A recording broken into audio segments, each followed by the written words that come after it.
C'est bien le garçon brun qui est entré dans cette salle et qui s'est assis à côté de moi. Bravo à ceux qui ont deviné. Du coup, on se présente. Ce fameux garçon s'appelle Séraphin. Tout de suite, on sympathise. Et par la suite, en fait, à chaque fois qu'on se retrouve à côté en cours d'anglais, on rigole, on se taquine. Et de manière générale, c'est vrai que je m'entends avec tout le monde dans l'école. Mais je sais pas, je trouve que ce garçon, il a quelque chose de particulier. Un peu bad boy. Forcément, je le croise dans toutes les soirées. Je le vois parfois bourré. Un jeune de son temps, quoi. Particulièrement sympa. Bref, j'adore la personnalité de ce garçon, mais encore une fois, c'est hyper platonique. Il n'y a aucune arrière-pensée dans ma tête. Au milieu de l'année, donc pour le 2e semestre, on a un tout nouveau cours qui arrive, le cours d'humanité et des sports. Et donc Séraphin participe encore à ce cours-là. Même délire que lors des cours d'anglais, mais bizarre, à un moment de l'année, je le vois plus du tout en cours. Et là, je me pose la question, mais il est passé où? Mais je continue ma vie, voilà, on n'est pas si proche que ça. 1 semaine passe, 2 semaines passent, 3...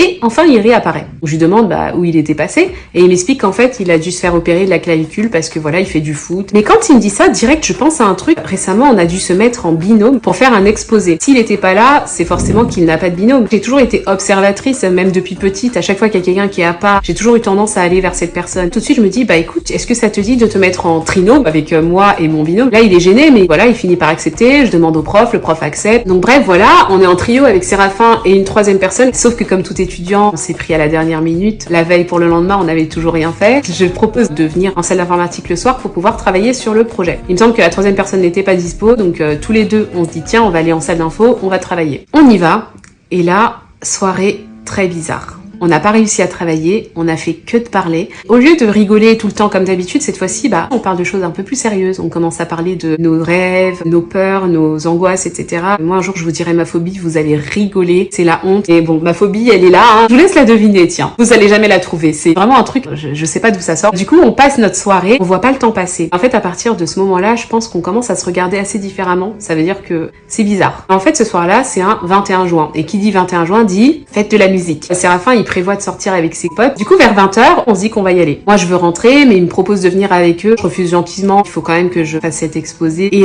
quand je rentre chez moi, je reçois un message. Et c'est Séraphin qui me repropose de sortir. Il me dit, vas-y, viens pour la fête de la musique. C'est dommage, reste pas chez toi. Vas-y, viens, allez. Je me dis, oui, ça pourrait être sympa de sortir un petit peu et tout, mais franchement, faut absolument que je finisse ce boulot. De toute façon, on sait toutes les filles, ça a toujours été nous les plus sérieuses à l'école. Il insiste.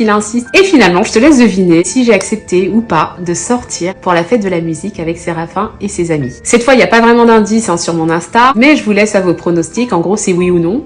N'oublie pas de t'abonner si ce n'est pas encore fait. L'histoire, elle commence à accélérer, donc faut pas rater le train. Et on se retrouve très vite pour la suite de mon incroyable histoire. Bisous!